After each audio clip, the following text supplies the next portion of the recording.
I've always thought about the ACO audience as being musical adventurers. I mean, it feels to me like the audience have gone with you over the years in the journey that you've taken them. Are you conscious of pushing the audience in terms of both satiating their desire for the familiar at the same time as developing their taste with new commissions and new interpretations of different works? Some people don't like using the word from the visual arts to curate programs, but I can't see why they've got a problem with it, because it is like putting paintings side by side. And so when we curate, when we create the season, we are considering, of course, that each program will have its own life, but also how each program resonates with the others.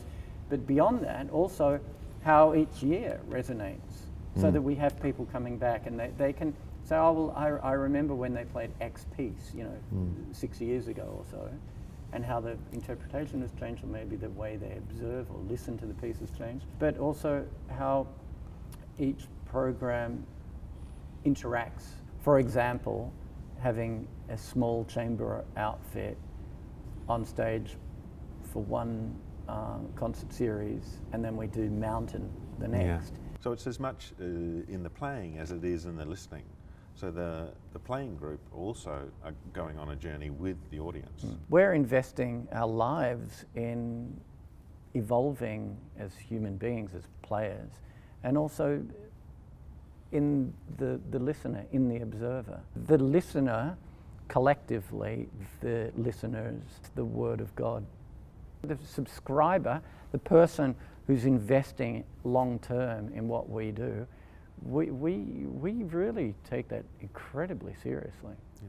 When I think about the 2018 season, one of the things that kind of really falls out of it for me is the strength of the playing and the playing group, and the fact that so many of the players will be featured. Ike and Glenn in the first program, and Max, of course. We've got Tippy and Helena who working together on their program. I mean, we really do have such a strong group of players that you can rely on too for artistic leadership in all sorts of different ways. Well, I mean, that's essential for such a small group. If one of us, is a bit out, the whole group feels it.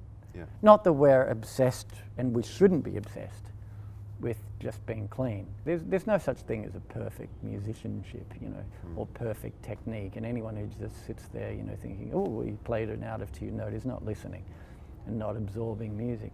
But we certainly have a good cross-section of various talents in the group, and it's very supportive one to the other.